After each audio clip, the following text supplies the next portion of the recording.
my name is Deborah. And I'm Denzel. We want to wish our dads in the house a happy Father's Day. We're celebrating dads today and kicking it off with House Party, our new sermon series. Today we're partying with dads. Thanks, dads, for all you do. Here at TCC, we're all about 4 things: knowing God, finding freedom, discovering your purpose, and making a difference. A huge part of that is becoming part of what's called our Dream Team. This is a team of people who've decided to make Courageous their home and found an area to serve in that they're passionate about. And the way to be a part of the Dream Team is by going through Growth Track. These are 3 easy steps to help you discover your purpose at Courageous. Step 3 of Growth Track is today at 11 at both locations. We will have childcare and snacks. Step 3 is reserved to those who have completed Step 2 of Growth Track, but don't worry if you've missed that step, because Growth Track happens again next month. If you have any questions, guest services can help. Calling all creatives. This Wednesday, June 21st, is Create Night at our North location at 6:30 p.m. This will be a time for anyone interested in becoming part of the creative team, or if you just want to find out more about it. Come hang out with us and grow your skill. Whether that's social media, web, events, videography, graphic design, live production, this is a night where the creative juices are flowing. Anyone is welcome. One of the best ways to grow your relationship with God and your relationship with others is to surround yourself with people who will encourage you, challenge you, and remind you that you're not alone at whatever is going on in your life. Throughout the week, we have small groups that gather around the city in homes, in restaurants, and in coffee shops to talk about life. We have groups for men, women, married couples, and students. So whatever phase of life you're in, we have a group for you. It's not too late to join one. Just head to the directory of small groups on our website to find the perfect one for you. Every year as a church, we love spending an entire day giving back to our community. Make sure you save the date for our Serve Day coming up July 15th. Mark your calendars now. Thank you so much for being here with us today. We hope you have a great week. And welcome to Father's Day at the Courageous Church. Look at somebody next to you and say, "Who's your daddy?" Look at them and smile. Who's your daddy? I am so glad you're here, and this is a great day. And we're starting a new series today called House Party. And each one of these next 3 Sundays is going to feel like a party in the building, all right?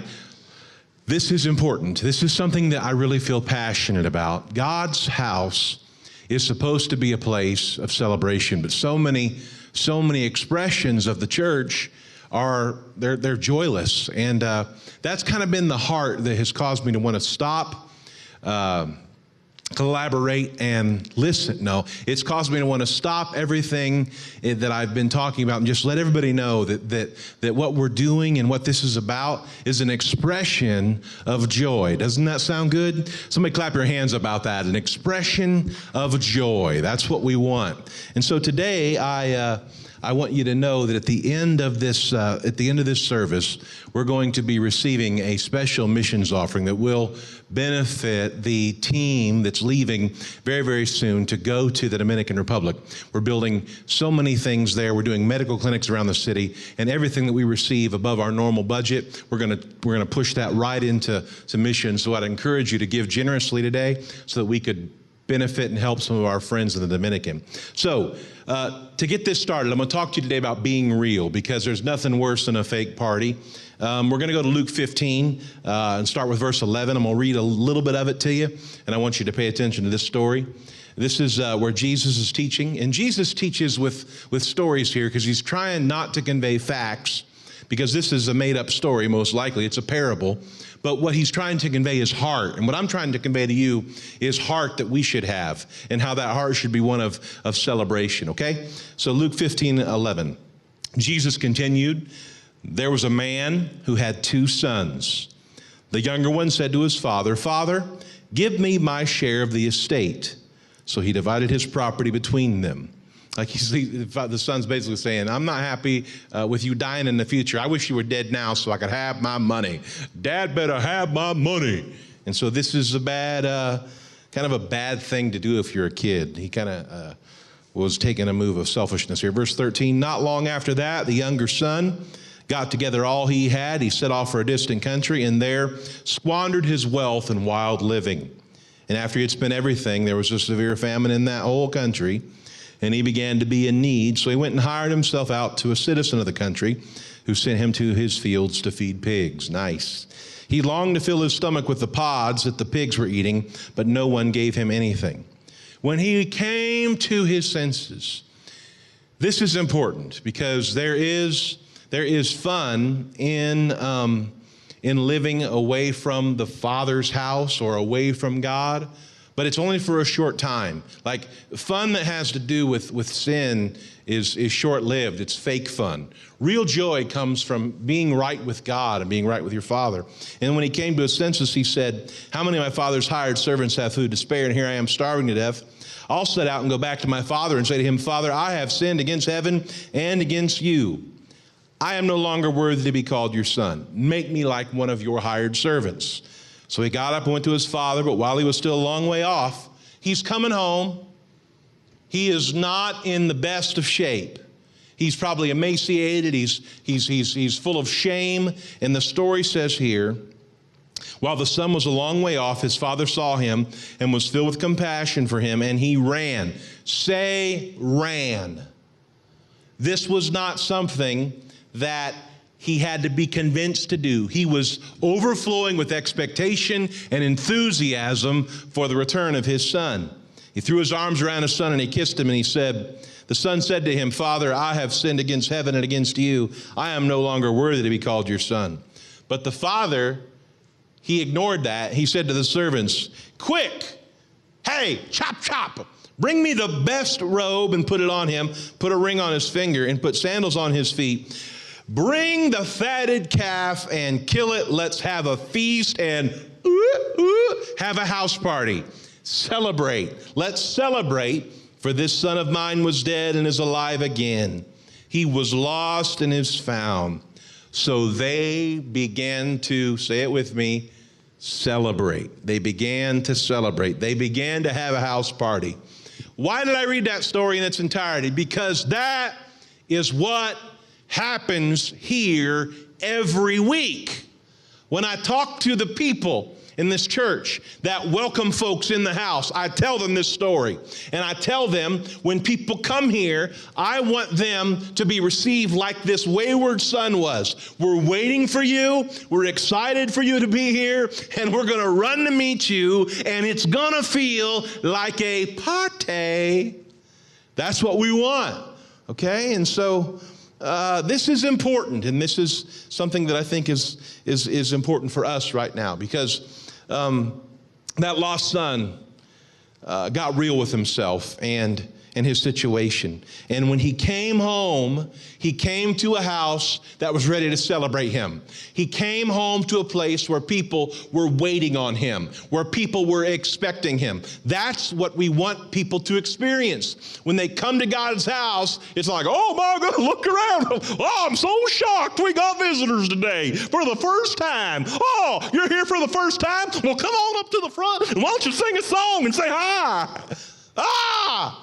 I mean, obviously that doesn't happen very much anymore, but I've been in environments where that happened. Like, no, just come. We want you. And it's time to celebrate that. And then that's what needs to happen. If your life is going to go from regret to celebration, you got to get real with yourself. You got to get real with yourself just like that son did. And as the church, we should be excited and enthusiastic about being a part of those kind of stories every week of the year, because it happens here. Coming home to the Father's house for people should be a celebration, no matter the condition of the lost sons or what the sons have done. Like God knows who his children are, and just because they show up at this place and we don't know their name, God knows their name, and we are representatives of the heart and mission of Jesus, and so we ought to receive people with enthusiasm and a desire to party. Church should be a celebration. It should be a house party. And in order for something to be genuine and real, it has to be authentic. And there's some things in our code, the courageous code, the kind of the cultural statements of our church that talk about that. Like we say, authenticity with God and each other is the best way for a spiritual family to be healthy and whole. We do real here. We really are excited. I don't get on social media and say, I'm so excited for this weekend if I'm not. Like if it's daylight saving Sunday and spring break, you know, if I'm not gonna get on the internet and be like, woo, it's gonna be such an exciting weekend. Well, half of you are at the lake. Like I'm not gonna do that. But when I say it, I mean it, and we need to do real because fake is over, and there's nothing worse than going to a fake party. Like we say things like this: we don't have perfect people. Meaning that if you think you're perfect, you ain't welcome here. Like we all got stuff, and if we think we're perfect, it's a big deterrent to normal people. All right. And then we say things like, you know, we've got your back, meaning that we are relationally connected and concerned with one another. And so because of the celebratory need for people and for what the church should be, like church doesn't start until the service ends. Because that is when your life gets connected with others and you make friends and you know people. Like when you're with your friends, like, oh, I'm excited. I get to be with my friends. It's going to be fun. It's going to be a party. You can call me shallow or whatever you want to, but understand something. That's how church is supposed to feel. Your best friends, God is going to give them to you. They're going to be here if they're not already, because church is supposed to be an overflowing, roof is on fire. Get jiggy with it. Do the stanky leg. Kind of celebration. All right?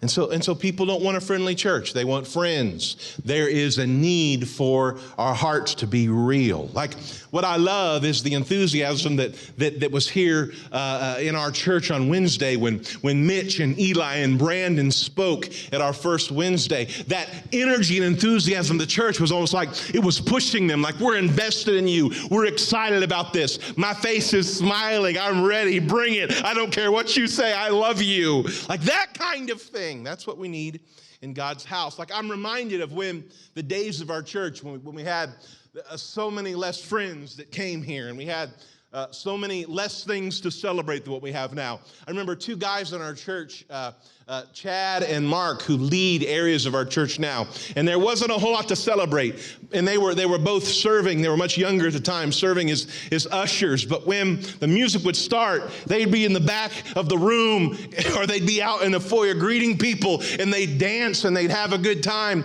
And there was a lot of not happy things happening, but it gave us one big thing to celebrate, and it was enthusiastic, and it spread, and it taught me something, and it encouraged my heart at the time. Church should feel like a real, authentic party, a celebration. That's why we laugh. That's why we encourage one another, because there's nothing worse than coming to church and not enjoying it.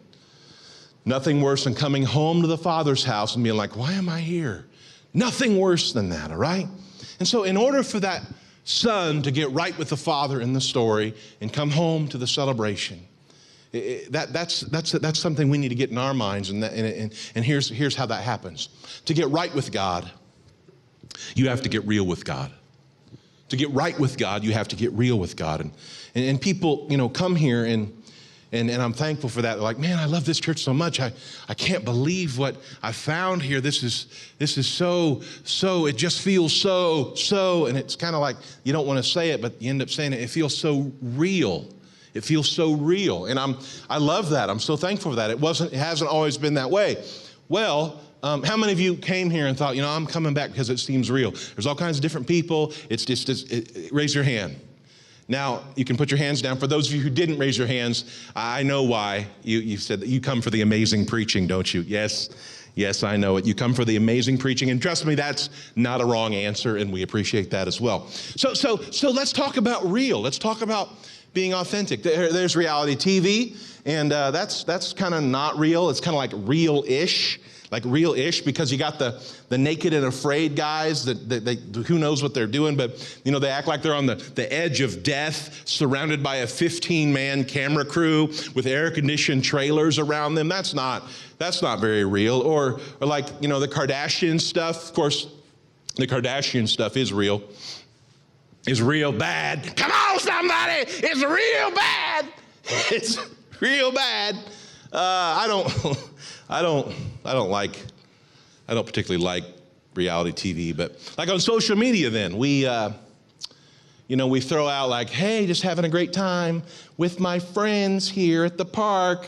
And you throw that out there, but it's not really real because you take 10 pictures and the first 3, if you were honest, you'd put them up and you'd have to put like hashtag neck meat, all right? Because, you take 10 of them, you put filters on them, you change the angles, you stretch out your face, you move around to get lighting right. I've been in places lately and it seems like some people just go places today to build their timeline or to post pics on Instagram, and they're posing and they're all dressed up, and that's all great, but it ain't about even close to being real. We need to have something that's real. Like God's not called his church to be an illusion. God has called his church to be something authentic, okay? And God doesn't want us any other way. And real and authentic is risky. Real is risky. And that's why very few people do it. But if we're going to be honest with God, and if we're going to come back to the Father's house, and if we're going to have a legitimate reason to experience celebration in a house party, we got to get real with God. Like Hebrews 4:13 says this, nothing in all creation, nothing, say nothing, nothing in all creation is hidden from God's sight. Everything is uncovered and laid bare before the eyes of him to whom we must give an account. When you're dealing with God, there are no filters, there is no cropping, there is no Photoshop, there is no, like he sees what is real, okay? And we can't mislead God, we can't manage our image with the Almighty. Like God knows who and what we really are. He knows us inside and out. God knows every thought, every action, every attitude beyond the action, every selfish desire, every dirty deed. God knows it all. But he still loves us, and he still is looking for us, and he's still hoping that we'll return, and when we do, he's looking to celebrate that. Just like the father of that lost son, God celebrates us, and his church in turn should celebrate when people turn to him for the first time or the second time or the third, whatever. We should celebrate that, okay? And so I want you to see something about God's heart toward you. And this is in Zephaniah, not a book I use very often to talk to you from, but Zephaniah 3:17. It says this, for the Lord your God is living among you. He is a mighty Savior, okay? Now that means that he knows we have need of being saved. Like he's not surprised by us. He's built up and strong and mighty, ready to save us. And he will take delight in you with gladness. With his love, he will calm all your fears, and he will rejoice over you with joyful songs. If you want to know God's heart of love for his children, think of this. He's strong, he's mighty, he's a Savior. He gets great joy from you. He's got a lot of gladness from you. He has great love for you. He'll calm you down, and he'll rejoice over you with joyful songs. This is the heart of God. This is not something that has no joy in it. There's plenty of joy. Like God knows everything about us and still loves us. And God's love for us is not because of us, it's in spite of us. That is the goodness of God. And so it's a totally different kind of love when we drill down into it, because that kind of love God has for us, it's not about who I am, it's about whose I am. The behavior of that son that squandered all their money and was so wrong and did so many bad things, he wasn't rejoicing. The father was not rejoicing in his behavior. He was rejoicing in the fact that you are my son and I love you. It's about who you are, not what you did. I'm thinking of Marvin Sapp when he says, he is mine and I am his. It doesn't matter what I did. Any gospel people in the room? Maybe. All right. So as we get real with God, we can get right with God. As we get real with God, we can get right with God, okay? And so when I'm free to get real, then I can heal. When I'm free to get real, then I can heal. When I'm honest before God and quit the charade and come to myself and say, what am I doing? Like when you come to those moments, then God can speak to you. You can hear him. Unfortunately, the one place that should be the most accepting place on the planet for people that have experienced that moment when you're like, you know what, I need to get real with God.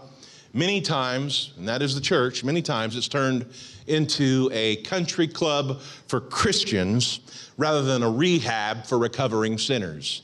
And that is not a good thing. Like many times churches will communicate, and ours did this for many years, you know, churches for church people, or churches for good people, or church is for the spiritually successful people in the earth. And if we project that projection keeps lost sons and daughters from ever coming home.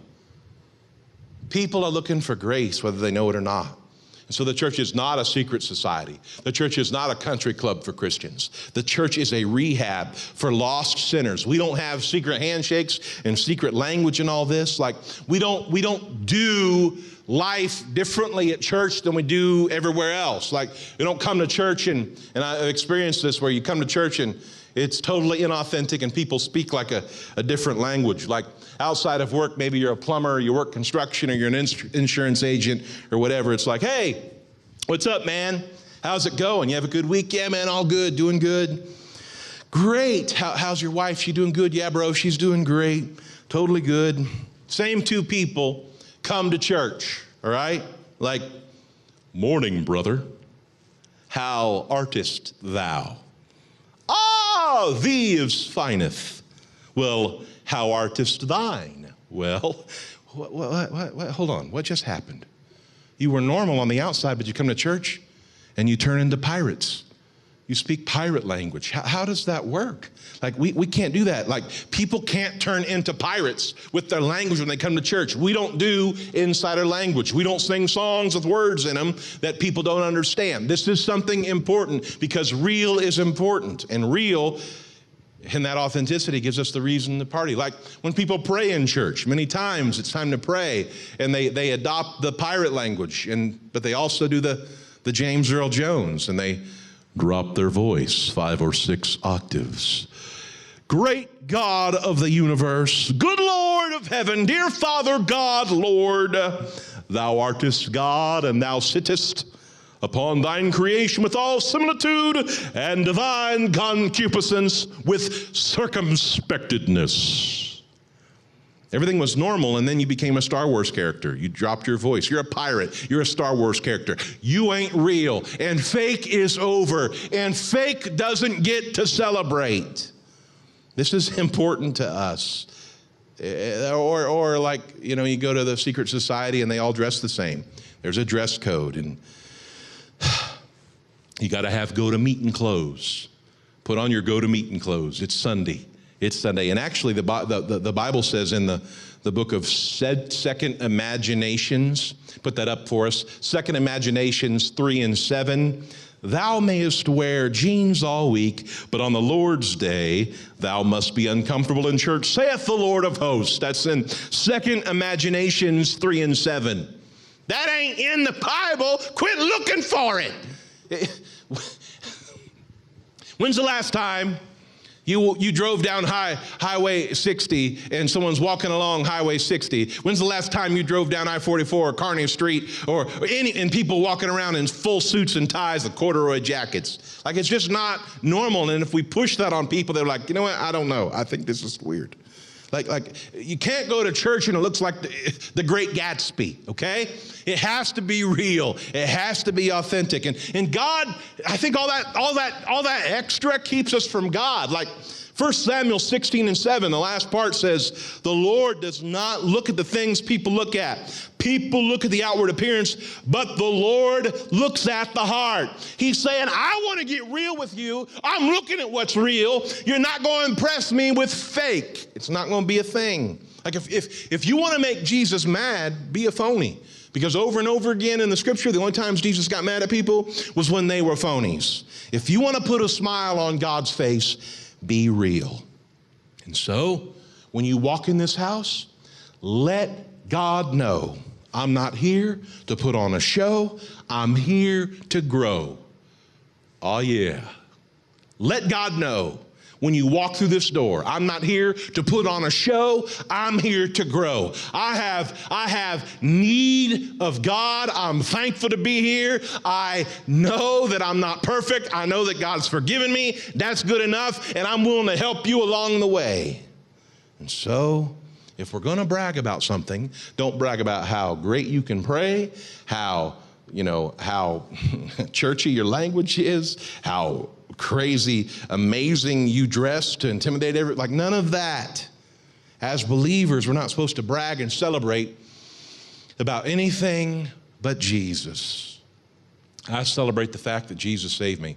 I'm a mess. I've been a mess, but Jesus has changed my heart. Jesus has changed what I love. Jesus has changed what fulfills me. I want to brag about Jesus because he took me from a mighty long way and brought me here. Somebody clap your hands if Jesus did that for you this morning. And so, understand something. The power of God works in his church. And people think many times that God can't work if it ain't solemn and angry and upset, and that's not true. Case in point. This is Tony and Christy Airy, okay? We love them. They serve at our North location. And they have a small group, and it's going great. It's a volleyball small group. Here's a picture of some of the people that come to their group, okay? And people look at that and be like, well, it's a volleyball group. How in the world can anything godly happen there? Just listen to what's happening, okay? I was talking to Tony, and he said this. He said, we're just having fun and growing closer so that we can live life together. Tony said, you should have seen this group work together this week, pushing through prayer request after prayer request. In something as simple as volleyball. Now, I don't know how they're praying and doing volleyball at the same time. Like, oh, Jesus. They're probably circling up and praying, I would imagine. But they said we're pushing through prayer request after prayer request in something as simple as volleyball. He said we have seen God provide miraculous healing for people, break chains over drug addiction, provide for families in times of need, and bring joy and understanding to several situations we prayed about. I never thought that something as simple as volleyball could be used by God and be so moving. I guess y'all don't lie when you say a small group can be anything that you're passionate about. Thanks for letting us lead. You mean it can be an expression of joy? It can feel like a party? It can be volleyball and God can work? Yes! Yes! Absolutely yes! Jesus works anywhere. Life on life in Jesus' community in the context of the joy of God, like it can bring all kinds of meaningful change. Listen, in your small group, God will use what you're good at, what you enjoy. God's not going to call you to do something you hate. Like, we need to understand that life on life in the context of a joy-filled environment brings about change, all right? And so, with flaws, with weakness, with shortcomings, that doesn't deter God. 2 Corinthians 12:9 says, but he said to me, my grace is sufficient for you, for my power is made perfect in your weakness. Therefore, I'll boast all the more gladly about my weaknesses so that Christ's power may rest on me. I don't have to be fake. I can come to the party and not be worried about it because when I'm weak, then I'm strong. God's grace works in my life to help me where I don't have what I need. And we should not have the kind of church that's full of gaspers like, look at them. I can't believe they're here. Where do you want them to go? Oh, quit it. You're sucking all the oxygen in and out of the room. We just want people to be able to find Jesus where they're at. And they're not coming home to a place that won't celebrate them. When I bring my friends from the city to come to church here, they ain't ready for church people. But y'all love them and you include them and you high five them and you relate to them like normal humans. You're just regular. You're not all churchy, and I appreciate that. Like, I want a courageous church that isn't trying to show the world that we're awesome, but we're trying to show the world that Jesus is awesome, and we are a church that's ready to celebrate the goodness of God with you. Somebody clap your hands to Jesus this morning. And so the church is you and the church is me, and so I need to challenge you. Are you being real? Does celebration in God's house bother you in some way? Are you trying to project it? I got it together, talk to the other people. Listen, that is not the deal. And if you're not real with God, you can't heal from God. And if you're not real with God, God can't reach you. So, to be struggling and not admit it is pride, or to be struggling here and not get help would be like drowning in a swimming pool full of lifeguards. Completely unnecessary. We have small group leaders, we have ministry teams, we have care pastors, we have staff, and we have tons of people that are looking out for other people. There is no reason for you to be struggling. You need to trust somebody and allow God to do in your life what he wants to do. You got to quit saying, I'm refusing to come home. I'm afraid of what I'll meet there. When you come home, there's going to be a party. It's going to be a house party. Man, I love this story of Glenn and Kay. And here's a picture of Glenn. Here's his story. I want you to get this, okay? In October of 2015, my wife, who was 8 months pregnant at the time, and I had just moved here from South Carolina. While we're on the way to Springfield, we decided that one of the first things we wanted to do was find a church for our growing family. He said, I looked for churches near me and found the Courageous Church. We were a little skeptical at first, as most people are, but we were greeted with open arms. We were getting high fives and hugs from the greeters. We got an awesome tour when we met members of the church. They made the Courageous Church feel like home. He said worship was amazing. The message was good. It spoke to where we were in our lives. And best of all, it wasn't boring. Tyler was so honest about what he was preaching, and it really hit home. My wife and I currently serve in CGen and co-lead in small groups, as well as serve in C-Kids. To be honest, when we graduated from Growth Track, C-Kids was not on our list at all. But after serving for a while, the opportunity to serve on the C-Kids hype team was given to us. How could we say no? It was leading the kids in dancing and singing. Like, we can do that in church? Yeah! My wife and I are dancers, so the opportunity was perfect. As an added bonus, seeing the kids get so into worship is awesome to be a part of. We've been doing Hype Team for a little more than 2 months now, and starting next month, we'll be leading it. The Lord surely planned a way for us to get out of our comfort zone. Serving to me means to be passionate. Without the passion to serve God, it'll just feel like work. Once you step foot inside the church, you're already part of the family. It's an honor to serve God and a privilege to live out the purpose He has given us. Can we give it up for what He said right there? That is the heart. That is what we want to see. That is what people are coming home to. They're not coming home to something that won't celebrate them. There are all kinds of people in this community that my heart is tied to, that I pray come home someday. And there's so many people my heart is tied to that I don't even know their names or their faces, but they're coming home. And I want them to come home to a party. Somebody say, yeah! This is what the church should be. You don't have to drown in a pool full of lifeguards. And so, this story of the prodigal son, the son basically spits in his dad's face and says, listen, I want my inheritance now. I want it early. Just give it to me. I'm out of here. I want to be on my own. He goes, he blows his money, he blows his reputation. He has nothing left in his life. He's at his lowest point possible. He finally realizes, wait a minute, what am I doing? I need to get to where I should be, back in my father's house. I'm just going to go try and beg, and maybe he'll let me sleep out in the outhouse, or maybe he'll hire me or something. And with his tail between his legs, literally rehearsing his I'm sorry speech, when his son appeared in the distance, Dad was looking for him. We need to be looking for people because there's a celebration that's about to happen.